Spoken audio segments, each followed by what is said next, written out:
L'éducation et surtout son financement sont des enjeux majeurs de la campagne électorale. En annonçant son intention de mettre fin au gel des droits de scolarité, Jean Charest affirme que la contribution des étudiants ne représenterait qu'un dixième des fonds additionnels injectés dans le réseau.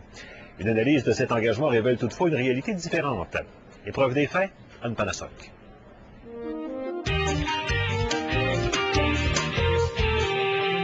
1 pour 10 ou 10 pour 1, dépendant de l'angle que vous voulez.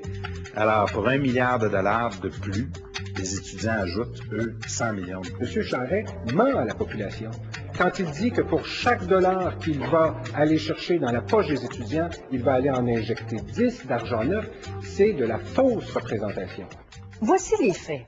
Le milliard de dollars annoncé, c'est pour les universités et les cégeps.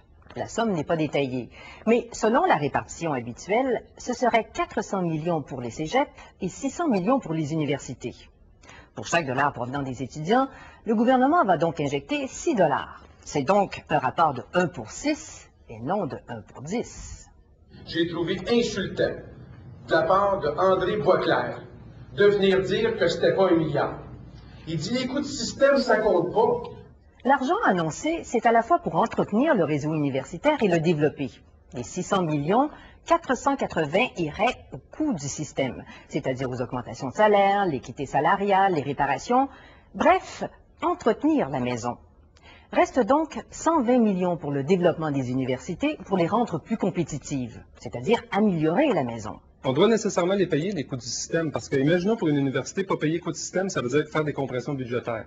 Donc, on peut penser, entre autres, gel salarial, compression de postes, faire des déficits, ou bien encore mettre en place des frais cachés que les étudiants paieraient d'une manière ou d'une autre.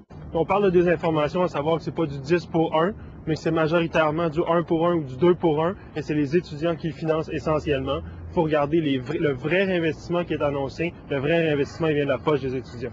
La hausse des droits de scolarité ne va pas rapporter 100 millions de dollars, comme le dit le Parti libéral, mais bien 280 millions en 5 ans. Car la hausse est cumulative. 50 dollars la première session, 100 dollars la deuxième, 150 dollars la troisième, et ainsi de suite pendant 5 ans. Ceci multiplié par le nombre d'étudiants, près de 190 000.